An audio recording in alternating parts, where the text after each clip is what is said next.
What's up, everybody? Welcome back to the channel. I'm Asia, the real Asia. I am not an AI clone. I do not do photorealism. So, for those of you who keep asking, just know I am real. And anytime you see this podcast or short of it, it is really me, not an AI clone. Now, for today's episode, I have to say it's going to pretty much be about what's been on my mind all day today, which has been about loyalty, right? And specifically, what happens when loyalty isn't to America, but to some other nation or continent, if you look at Black America. And so that's what today's episode is going to be about. And we're going to jump right on in because you guys know me. I just like to shoot from the hip. I plan my episodes, but I don't do scripted. I feel like it's not sincere or genuine. And even when I slip up, it's better because you guys know that it's really me. And there's no taking it back because, again, I don't edit these things. I literally shoot from the hip. And so I'm going to really just jump right into this. Earlier today, which is Thursday, I remember that when you work a 9 to 5 job, sometimes the days just kind of roll into the next. But all day today, like either on my way to work or during my lunch break, I was watching a lot of videos about this very topic, not specifically loyalty, but what got me to thinking that. And before I even jump into which groups of people I think aren't loyal to America, I just have to say that if you really think about this, about our country and her founding, that it was actually founded on a radical idea, right? And this idea is that you could literally come from anywhere on the face of the earth, come from anywhere. But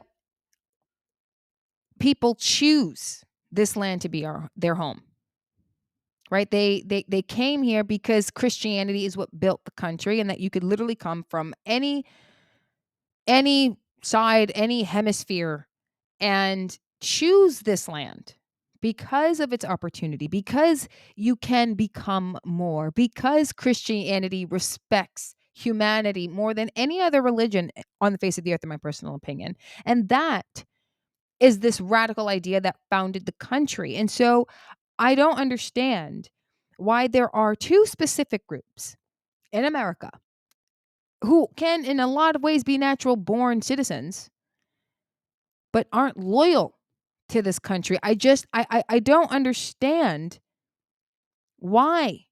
And fortunately for the America First movement, there's been one person for the longest time who has been willing to point out one of those particular groups.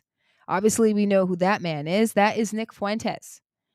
And recently, actually, he went on Dave Smith's show. And that was actually one of the videos that I actually watched recently. I believe he was on November 29th, or the episode aired on that day. I can't be too certain. I just know that it popped up in my feed today on my way to work.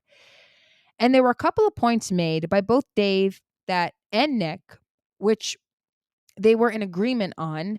And that's what got me thinking, first and foremost, about loyalty to this country. Okay, now you guys know me. I'm going to just say things and I need you to follow my train of thought here. But in this episode of Dave Smith's show, of his podcast, it was like a 3.5 hour long podcast in studio with Dave Smith. And so that was actually really cool to see because you guys know that Nick is starting to pop up on everybody's podcast, right? Whether it be Candace, PBD, Tucker Carlson, Dave Smith, in studio and not a live stream, which I really appreciate, not like Zoom style. So that's been pretty cool to watch. I won't lie. But in this 3.5 hour podcast, I couldn't get through the whole thing watching it. I do like to listen to the longer podcast, so I intend to do that on my way to work tomorrow to finish it. But there was one moment, one exchange between Dave and Nick that I thought was both sincere as well as insightful, right? Because that's the thing that really got me thinking about the loyalty question the most because of what was said. And it also got me thinking about how fearful I believe people on the right are because of what it could mean down the road.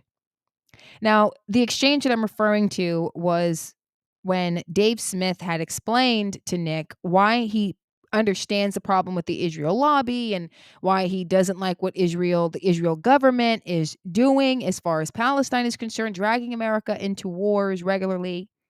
But he refuses to focus in on Jewish race, the Jewish identity, because he doesn't actually, in his opinion, he doesn't think that it's a problem. That's number one. And number two, he does believe that focusing in on that will lead to problems and create more divisiveness amongst Americans, which is what the left does. And he tries to avoid what the left does. Now, Nick said maybe it's because Dave is Jewish, maybe it's because he's a libertarian on some issues that perhaps he doesn't go down that line. Now, Nick acknowledged that there are problems when it comes to the left. And I'm so glad that he said this because he makes a distinction between how the left uses race and how they monetize race to create perpetual victim classes so that way they can have them voting for them always. And then there's acknowledging the reality of race on the right, which we're being accused of being the so-called woke right. Honestly, I would assume Mark Levin, Ben Shapiro, and them are the woke right because you're the ones going out there trying to cancel and calling people names and becoming a victim of an ism. It's them that are doing that. I would assume they are the woke right if that's what woke is. But putting that aside, Nick made the point. First, he agreed with Dave, but then he made the point that yes, Dave, you are right. It is a slippery slope, right? The ADL, he mentioned the ADL, said that it's a slippery slope to talk about race. We're not going to negate that. He also said that he said, I'm quoting him to some degree. I may be ad libbing, I may get it wrong. I hope you guys actually go and listen or watch the full 3 hour, whatever floats your boat. But he said the ADL wasn't wrong when they said that it is a slippery slope going down race when you talk about race. And it's because it can be used as a weapon to divide us. And it can lead to violent acts towards a particular race of people. Like that's just a fact that happens. And when you think about that, it's like, yeah, it does. Anti-Semitism is on the rise, right? We do know that there are Jewish Americans being assaulted and attacked just for the fact of being Jewish, right? Like it's a bad thing. And Nick did disavow those actions, but he also acknowledged the problem. And this is where my train of thought was coming in for the most part, as far as my question about loyalty, because he said, though that is true about race and the left and how they use race and how it is being used as a legitimate, I put that in air quotes for those of you who are listening to this on YouTube Music, though it may be a legitimate or justifiable reason to attack someone, and again, air quotes, it doesn't mean we cannot acknowledge a particular problem with this specific group because it is a specific problem with this specific group because they too leverage identity and identity politics. Right? He said that Jewish identity politics is pushing Israel first policy. Right? And that's the engine that they're driving. That's the thing. That's the problem. He explained that their identity as a race is so embedded in the success of Israel that the decisions that they're making politically in this country isn't about them as Americans, but about how America is aiding and supporting Israel. That doesn't sound loyal to America. I mean, it makes me think about Black America, for example. Yeah, they're all, oh yay, they hate the white man and they're like, we should go back to Africa, and Africa is the mother continent and it's all this, that, and the third. But when they ask for reparations or they ask for things for Black America, they're not asking for it to go back to Africa, to go to the Congo, to go to Nigeria. Heck, when you see about what's happening in Nigeria, how many Black people gave a damn about the Christians being slaughtered there? How many of them clapped at Nicki Minaj for thanking the president for wanting to even send soldiers there? Now, when they asked for reparations, they were asking for Black America. I can't believe I can say that. I'm so glad I have something to defend Black Americans for. When they ask for something, they want it for themselves. They don't want it to go back to Africa.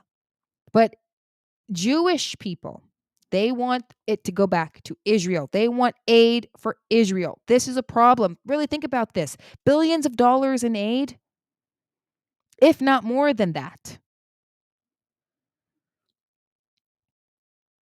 Endless wars that we pay for and that we build weapons for.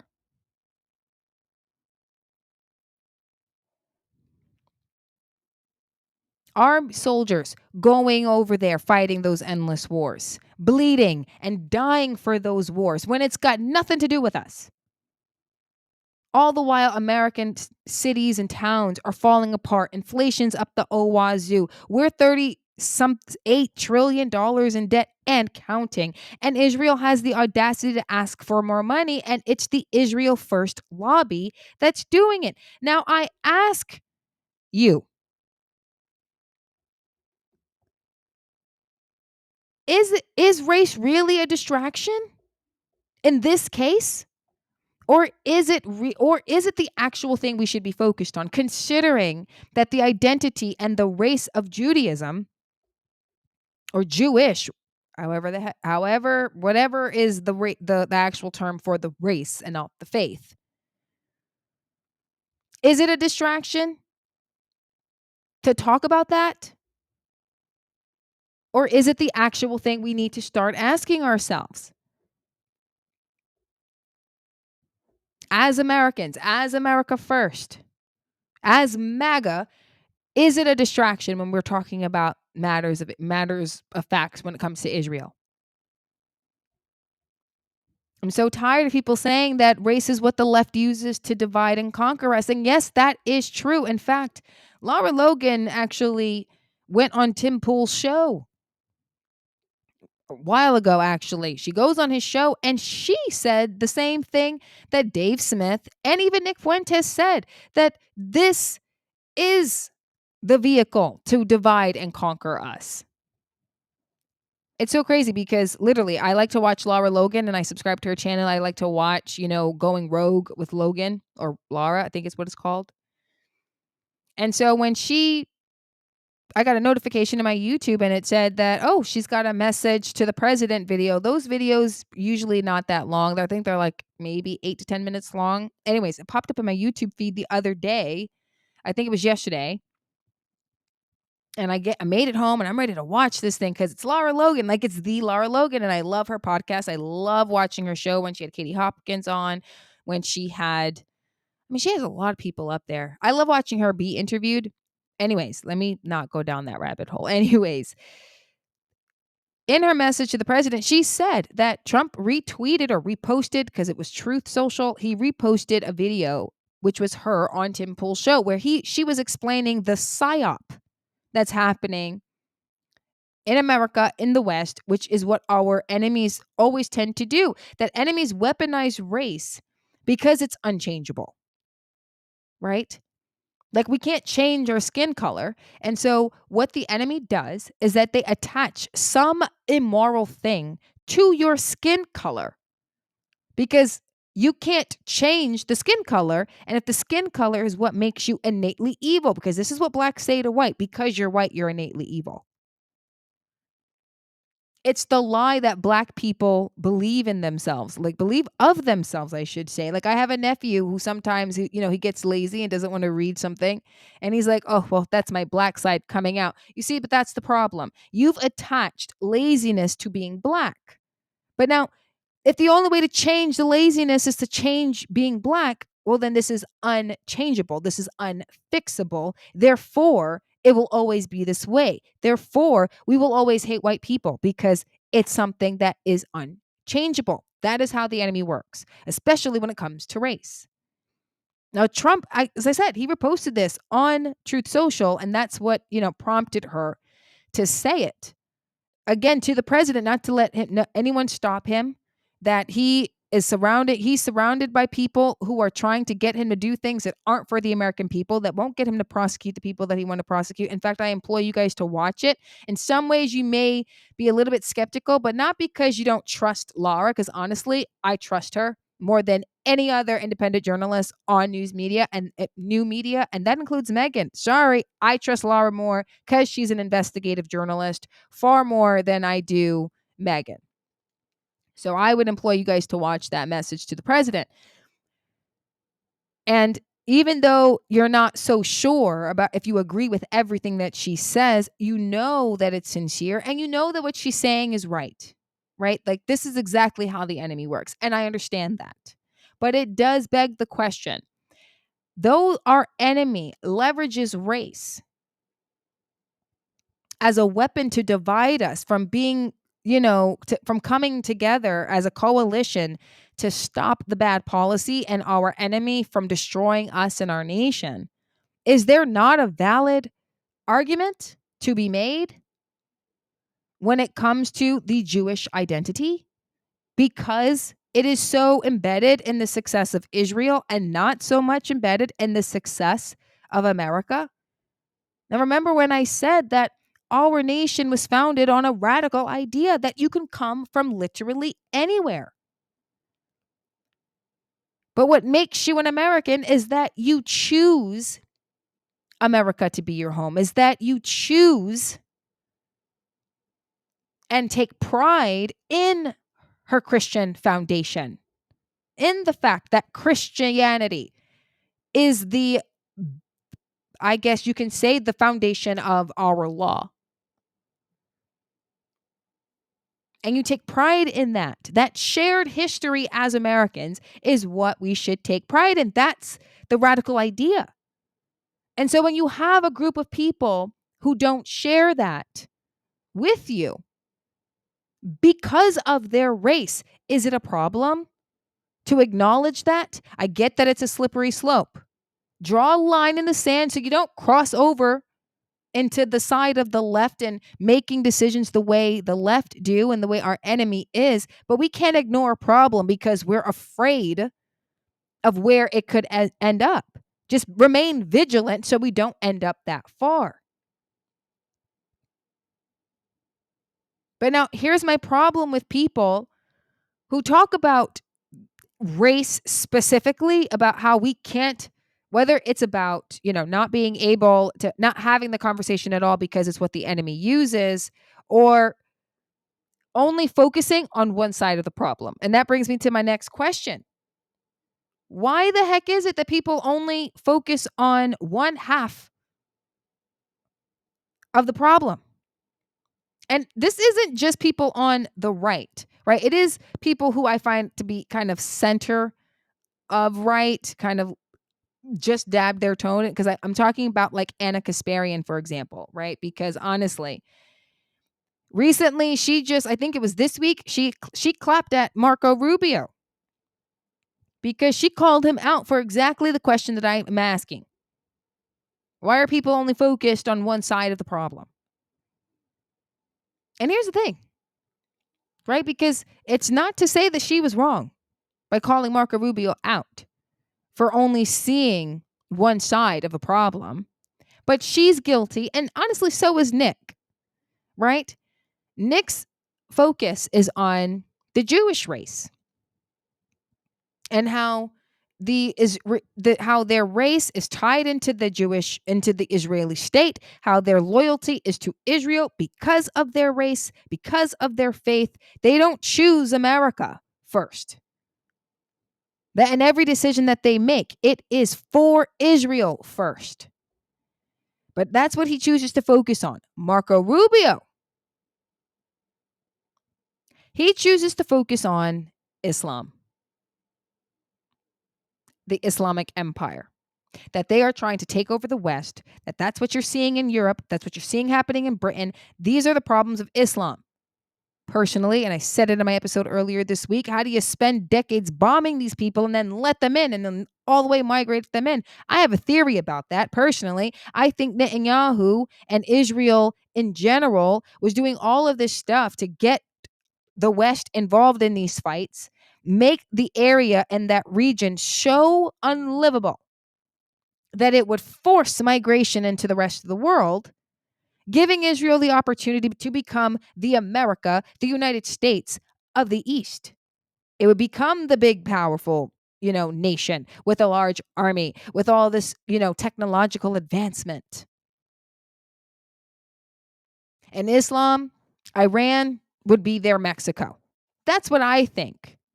That's my theory, and we'll talk about that another day. Let me know what you think in the comments section, but we'll table that for now. I want to put this on the table. I want to know, why is Anna Kasparian not focusing on the fact that Marco Rubio is right? Because the same thing she's accusing Marco Rubio of, she too is guilty of.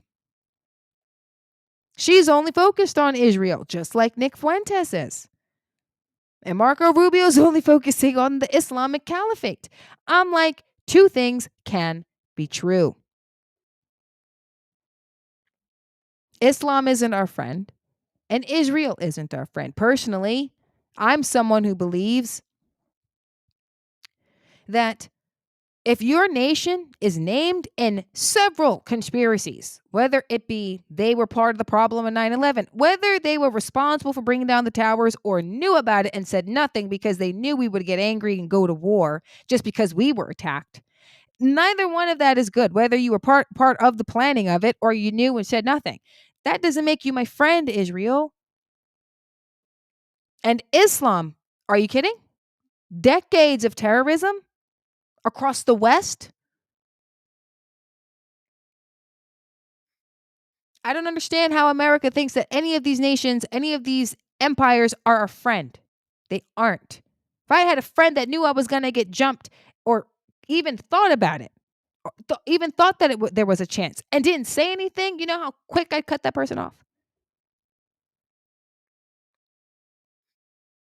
You know how quick? I'm going to tell you a personal story. And it may not look good, but I don't even care, because I feel like it relates to how I'm feeling about Israel specifically. When I was like 17 years old, it was like family Christmas. Everybody was having a good time. All the adults were buzzed. Yes, I was a little bit buzzed too. Let's call a spade, right? We're Americans. We're all family here watching. Anyways, I got into a little tat-a-tat with my older sister. One of my older sisters. I got a crap ton of them. There's a lot of us. Anyways, I had walked away from her a couple of times. And yes, I got into a physical altercation with her. But now here's the thing. I walked away. Out of nowhere, my older sister comes out of nowhere, comes up behind me. And I wasn't really paying attention because I'm heated and I'm mad and I'm trying to calm down. And my twin sister, who you all probably have seen sitting in this very seat because this is the podcast studio. Anyways, she says to me, Asia, look out. So what happens? I had just enough time to turn around, brace for impact, and protect myself in this altercation. Long story short, I won the fight. Anyways, shouldn't be proud of it, but when you're the younger sibling going up against your older one, all of you who are the younger siblings and the baby sisters and baby brothers, you know what I'm talking about. It was a good win. Anyways, you see what I said about how my sister gave me the warning. She gave me the heads up. So I knew I was about to be attacked. Israel did not do that if they knew. That is not a friend. They were supposed to say, America, look out, because you were told, because you knew. At minimum, at best, you at least knew and said nothing. You're not my friend, Israel. And again, to Islam, if you're the only ones who planned what happened in 9/11, then you alone are not my friend. Already are not my friend. You're an enemy. Boston bombing, and you guys are hitting people with cars, and there's no way in heck that National Guard soldiers weren't shot up because some Afghan was just wokeified. There's no way. He wasn't a furry. He wasn't a tranny. He's an Arab Muslim from an Arab country. And I'm pretty sure that he was all Allah Akbar. It was in the name of Islam. This is a problem. You are not my friend. Neither of you are. And neither of you are loyal to this country. None of you are. You got people like Ben Shapiro who say, if America stops supporting Israel, I won't support America. Well, then why are you an American? You're born here, but your loyalty isn't to this country?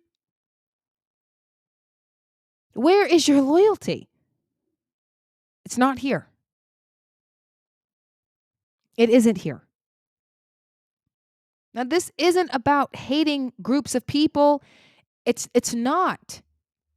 But this is about loving my people and my country and protecting my people and my country.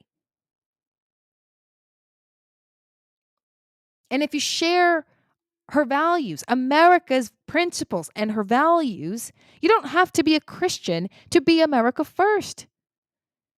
But you should take pride in her Christian foundation and in her story.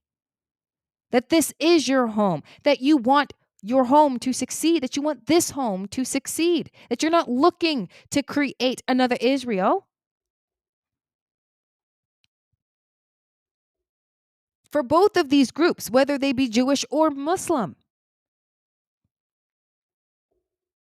their identity, unfortunately, is up for conversation. Why? It's not because their religion is different, because, believe what you want to believe in America. That is your right.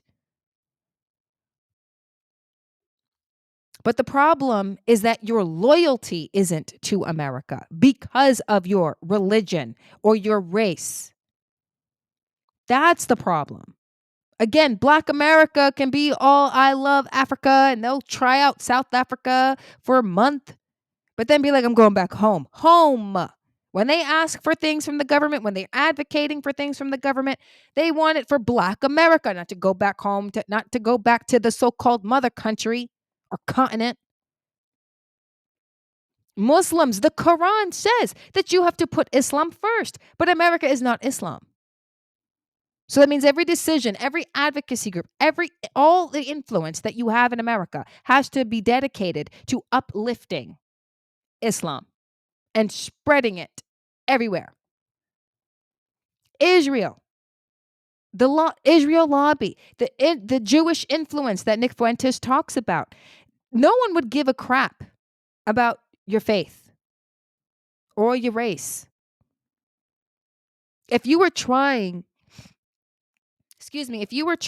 to focus on your country here in America, if you are loyal to America and her people and how you can succeed and be safe and raise families, because then we got no beef.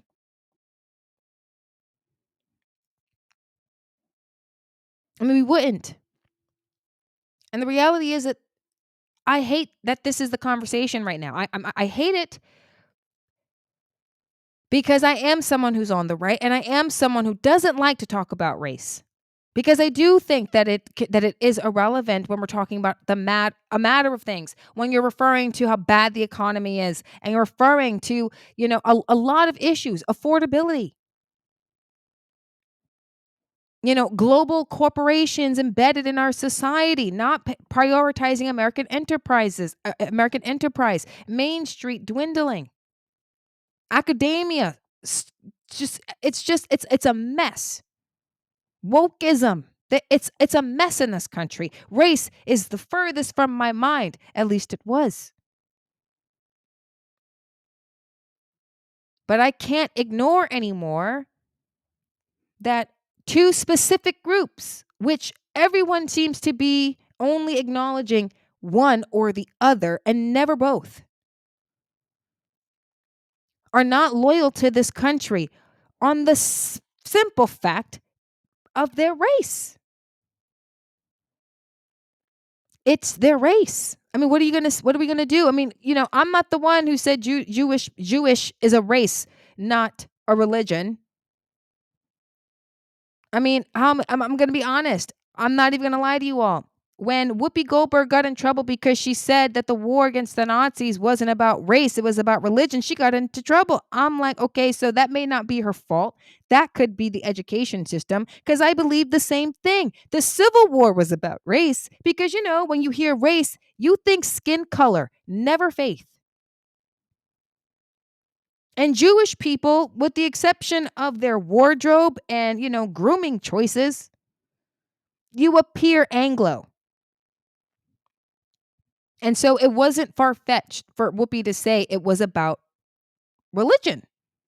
And so now we all learning that faith is also a race, that Jewish means a race. I couldn't even jump down her throat for it. I wasn't even mad at her when she said it because I thought the same thing. That's how we were taught in school. That just proved to me how far back the problem goes because Whoopi Goldberg's up there in age. She's up there. But that's neither here nor there. I gotta say this, because it's as simple as this. Like their choices as a race of people in America, especially because and you are born here. A lot of them are naturalized born citizens. You were born in America. Yes, we have an immigration problem, and I will continue to talk about that. And I know that a lot of you put in the comment section, I know that there's a forensic audit out there about the real number of immigrants that came in, migrants, illegals that came into the country under Biden. And I will do some more research into that before I actually talk more about it on this show. But you guys catch the drift.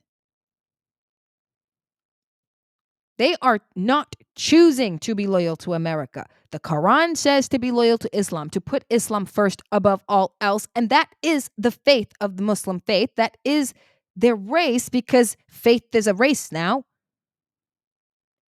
And Israel, again, Jewish faith or Jewish people are putting Israel first. Because it is instinctive, it is innate. But again, this isn't unconscious. This isn't something that is unchangeable. You could just choose differently. And that's the fact that bothers me so much. Because this idea that race is unchangeable, yeah, when it's skin color, it's unchangeable. But one's loyalty can always be changed. And I'd argue if you shared or valued or had pride in the shared history of as Americans, then we shouldn't have a problem. Their choices is what's breaking my heart. Their choices is what's making me so upset because this is why America First even exists in the first place. This is the question. This is the idea, the debate that spawned Nick Fuentes and spawned this show and this network. That loyalty question. And the crazy thing is it's obvious.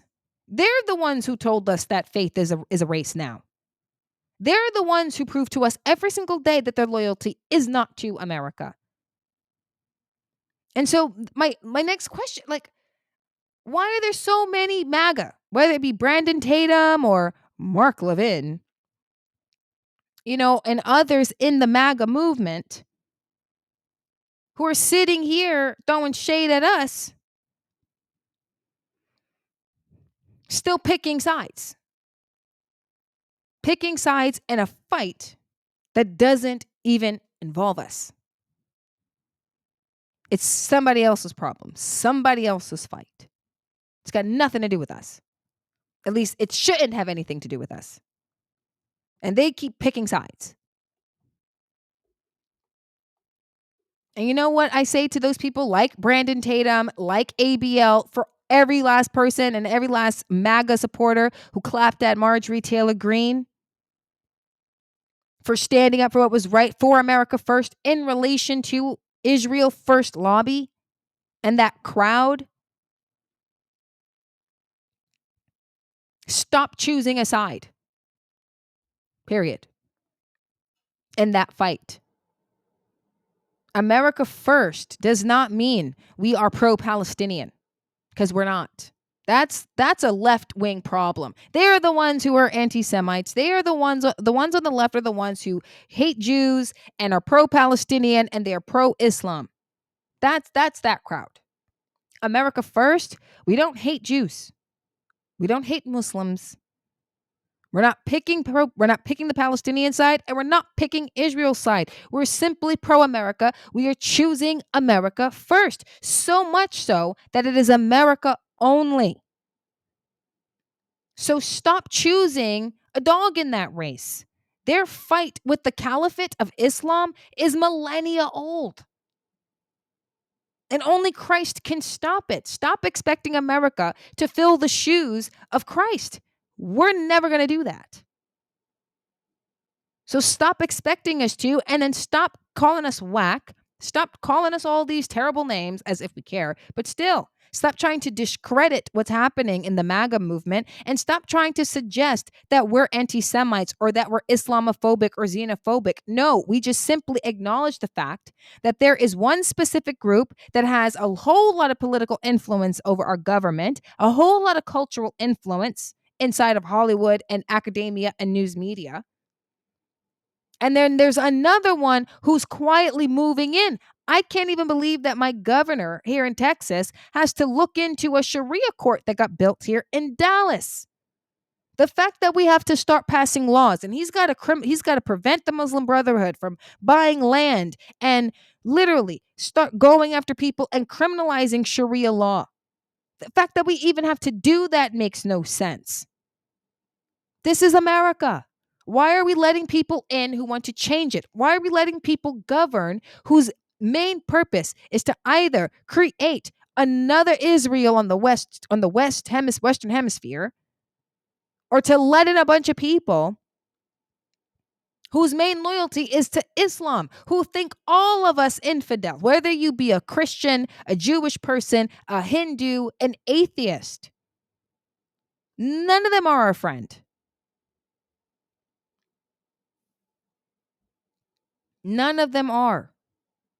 And it is important that we acknowledge that fact. Let's stop pretending like it's just one side. Yes, Israel first is a problem in America.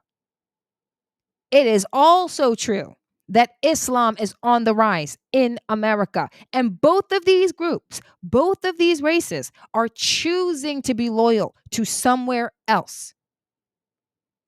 They do not respect the Christian foundation. They do not have pride in the shared American history. You know why I go to another country and see another and have conversations with an American? I don't care if they're white. I don't care if they're Native American. I don't care if you're Asian. You speak English properly, clearly. You say to me, oh, yeah, I'm from St. Louis, or I'm from California, or I'm from here. Why am I going to gravitate toward you? Because you're an American. There's a shared history here. Didn't matter that you were Spanish. Didn't matter that you were Asian, Native, Indian. If you look at Tulsi Gabbard and Ramaswamy, although Ramaswamy gets on my nerves, Tulsi Gabbard is Hinduan. But she values this country's foundation, the radical idea that made this country. She values it so much, and she respects its Christian foundation. She respects it. She takes pride in it, so much so the woman went to war to protect it, to defend it. That's not Ben Shapiro. That isn't the Israel First Lobby. That isn't Islam.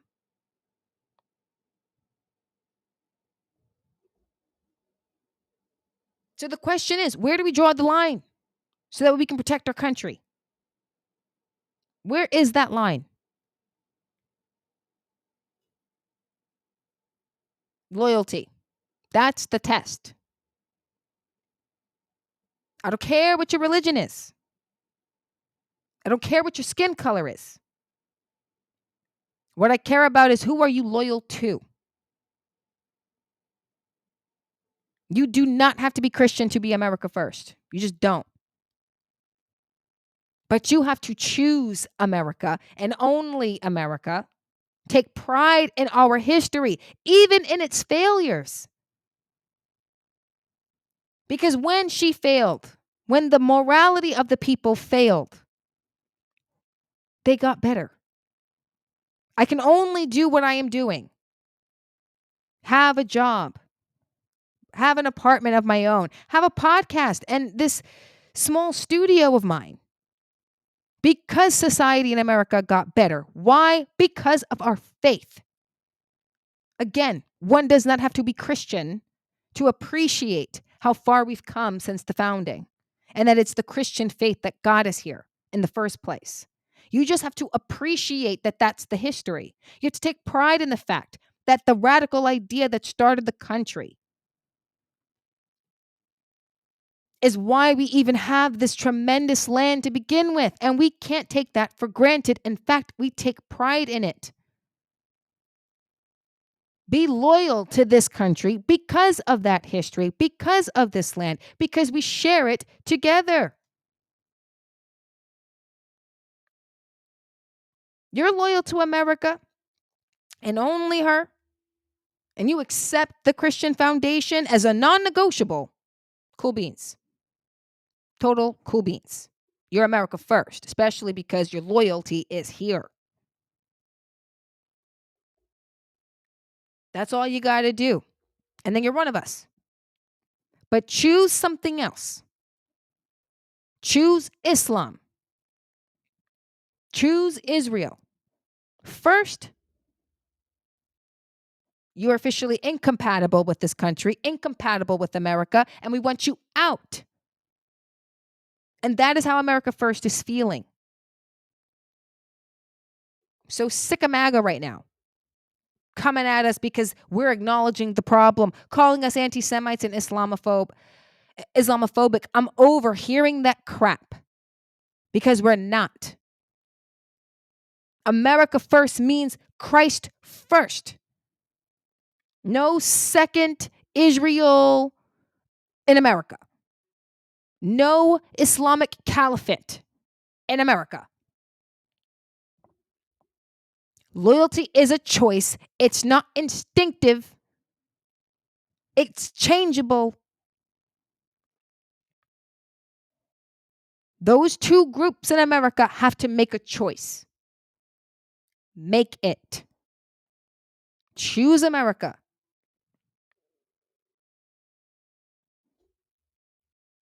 Cool beans. Choose somewhere else. Get out. Now that's my time, ladies and gentlemen. I hope you guys are thinking what I'm thinking when it comes to the loyalty test. I would love to see that embedded in law before we start naturalizing people. I want to know what you guys think in the comment section. If you're defending America and America First principles, I want to know. Make sure you're dropping in the comment section. Subscribe if you haven't already.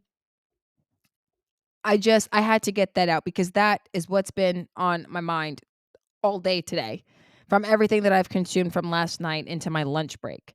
But again, let me know what you think in the comment section. Do you think I'm bugging? Do you think it's a bad idea to have this conversation about Jewish people and Muslims, that it is their actual faith that is tied to their loyalty to other nations and not here in America? Again, let me know what you think in the comment section. That is my time, ladies and gentlemen. God bless you all. And until next time.